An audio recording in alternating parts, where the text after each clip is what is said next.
Please welcome Aipac Managing Director for Policy and Politics, Arne Christensen. Good evening.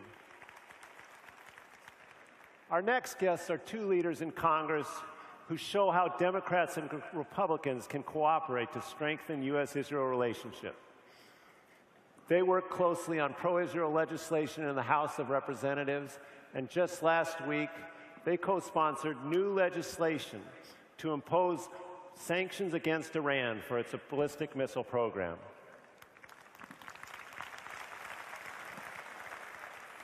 They also make time to travel to Israel every 2 years with new members of Congress to see firsthand the challenges Israel faces.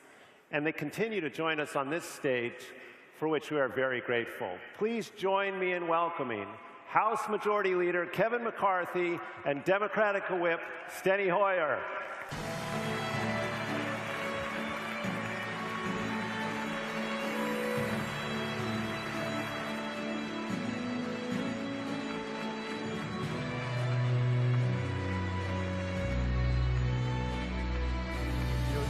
Right here, and you're on, no, on this side here. And then it's Excuse me. Where's it? The middle. All right. Up to your right. Well, welcome. Thank you. Good to be here as always. Yeah, with everything you have to manage, it must be a relief to be in front of an audience that just wants you to bring peace to the Middle East, huh? It's a good thing to be with this audience, whatever they want. Absolutely. You know, 2 years ago, the three of us were in Israel together, and we had lunch together. I remember it clearly, with over 40 members of Congress, most of them freshmen, and with a bunch of young Israeli soldiers, many of whom had come from America, come to Israel to defend Israel, and they had lunch with their members of Congress. You know, Arnie, I have my phone with me, and I have a picture of a young IDF woman who was with us, and they were really excited. And I want to thank Kevin McCarthy. We've done these trips a lot. That was really the first time we'd done them together. Yeah. We overlapped, and we had the opportunity to show what I think is critically important to show, and that is that, as Paul Ryan just said, it's the Congress. It's not Republicans, it's not Democrats, it's the Congress. And Kevin and I worked together very closely to make sure that happened. That was. When I first became leader, the first thing I did was go down and see Steny. And you may watch us on TV. We'll debate a lot, but we're still friends when the debate's over. And is there one issue that actually strengthens our friendship? It's Israel. We make sure that issue is a bipartisan issue. But so many times on these trips where we bring freshmen to Israel, Democrats would go 1 week, Republicans would go the other. I said, why don't we overlap a few days? And we started that last year, and I will tell you what, it's refreshing, because they see the exact same thing, but they bond together just as we bond together in our votes. And we're going to do it again this summer as well, with all the freshmen going. It's outstanding. You know, Congressman McCarthy, tell us a little bit about what it means to have freshmen there in Israel, both for them to understand the issue and for building the bipartisan support for Israel. Well, you could hear all about, and they understand the challenges of Israel, but you do not know it until you see it, till you look over, or you're sitting with an Iron Dome and looking into Gaza, or the narrowness within 9 miles. It is a life-changing event. And when we sit there the night before the departing, there's not a dry eye in the place. They were passionate before. But as we have all these fiscal challenges, I will guarantee you, I will take my most conservative member, and they'll want to cut anything in the budget except the aid to Israel, because they know the importance of it. Very true. You know, and then when they come back to Congress, there's a chance to work together in a bipartisan way. The two of you are lead co-sponsors now on legislation to push back on Iran, to sanction it for its ballistic missile program. Congressman Hoyer, tell us a little bit about the outlook for that legislation. Well, you heard that's Kevin and I co-sponsor, and we have Mr. Royce, who is the Republican chair of the committee, and Mr. Engel, who's the ranking, the Democrat on the committee. And I think one of the very, very positive things for all of you must be that on the Foreign Affairs Committee, you see a lot of controversy, a lot of confrontation, a lot of disagreement, philosophical and political disagreement in almost every committee, but you do not see that with Mr. Elliott and Mr.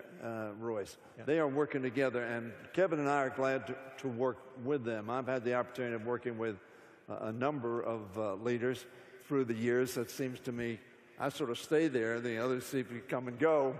But Roy Blunt and I work close together. Tom DeLay and I work closely together, as I think some of you know. And I'm glad to be working, and of course, Eric Cantor and I work very closely together. Right. And I'm glad that Kevin is keeping that tradition up and that we are working together on behalf of issues that clearly we have an agreement on, clearly we believe are critical to the national security of the United States of America, as well as to Israel.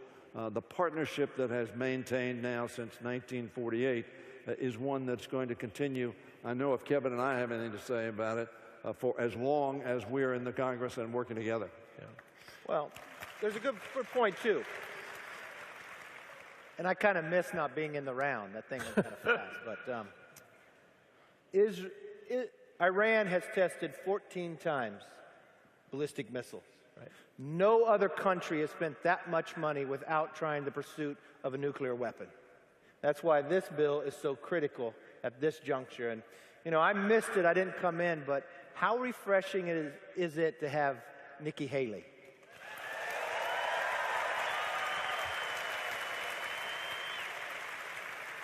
I love it when she tells the UN Human Rights Council they need to change. Yep. They need to focus on human rights and stop punishing Israel for being a democracy. This is so refreshing to so many people inside Congress. That's absolutely right. Arnie, one of the messages that we need to send and why this legislation is so important, the JCPOA obviously has been controversial. It's in place. It's being followed now, as the Speaker pointed out. It is relatively temporary. And what we need to do is send a clear message, and this sanctions legislation will do that, that notwithstanding the agreement on all that you do of a non-nuclear basis, we are going to step in quickly. The administration is going to do it. The Congress is going to do it, to send a message that that activity is unacceptable. And we will respond, and respond appropriately, vigorously, and toughly. And all of these activists will be showing up at your offices on Tuesday morning to make that case as well. Good. We're talking about the reset with Iran, but there's also other ways that the relationship with Israel continues to develop. Congressman McCarthy, water is so important to your state. Sometimes too little, lately maybe a little bit too much every now and then.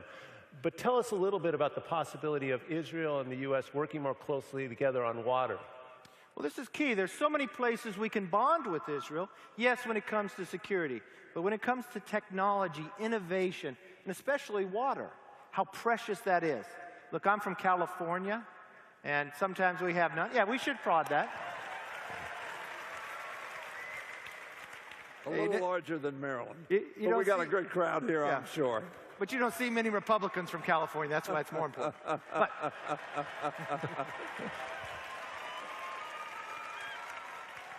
California has actually gone into a pact with Israel because they know how precious water is, but look at what innovation they've been able to do. Being able to bring salt water into fresh water. But one thing I want them to really teach California is not to waste the water and send it out to the ocean.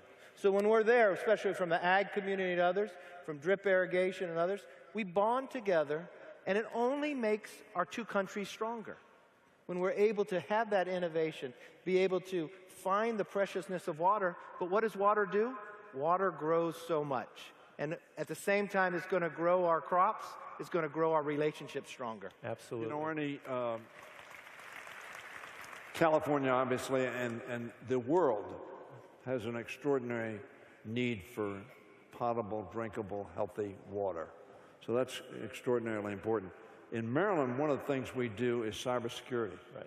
And we work a lot on cybersecurity. We have a cybersecurity center at the University of Maryland, and the National Security Agency is in your state, in my state.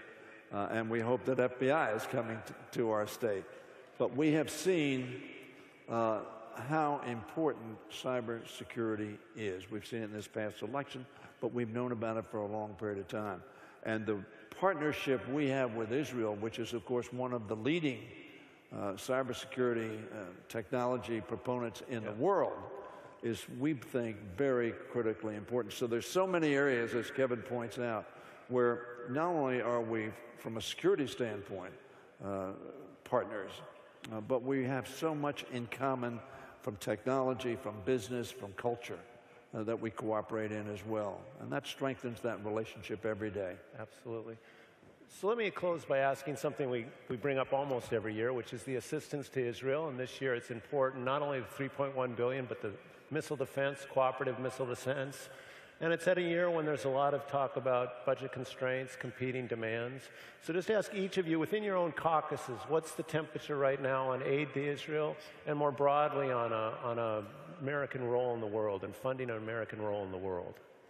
Well, I agree with Kevin pointed out earlier that he's most conservative member, but I think the overwhelming majority of the members of the House of Representatives and the United States Senate agree that investing in Israel is an investment in America's security, America's values, America's future.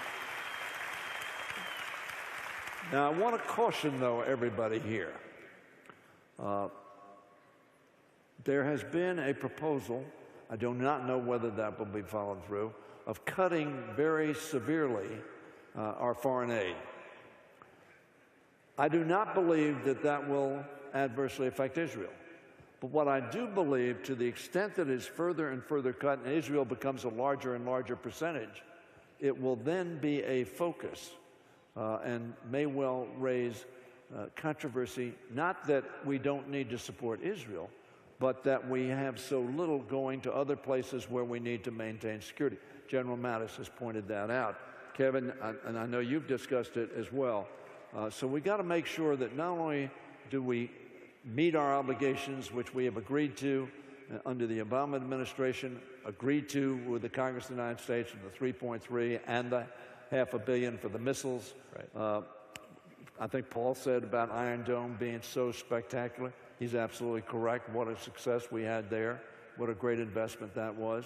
But we need to make sure not only does Israel's support remain strong, but that we also remain strong with other nations, not only in the Middle East, but around the world, to make sure that we maintain our alliances that will be good for Israel and good for us. Congressman McCarthy. It's true we have a financial challenge. But if we all crave peace in the Middle East, why don't you help the only democracy in the Middle East that believes in freedom, gives people the rights? That's the place we need to be. What's even more importantly, when we look at our budget, why don't we fund our friends first? That's why Israel will always win and always be the first investment of where we go. Thank you. Thank you, Congressman McCarthy, Congressman Hoyer. And I know that Kevin and I want to thank all of you, because what you do every day, every week, every month, every year is to make sure that your neighbors and friends, our country, and members of the Congress know exactly what the issues are, how critically important they are, and give us good advice and counsel as to how we can make sure both Israel and the United States remain strong and free and successful.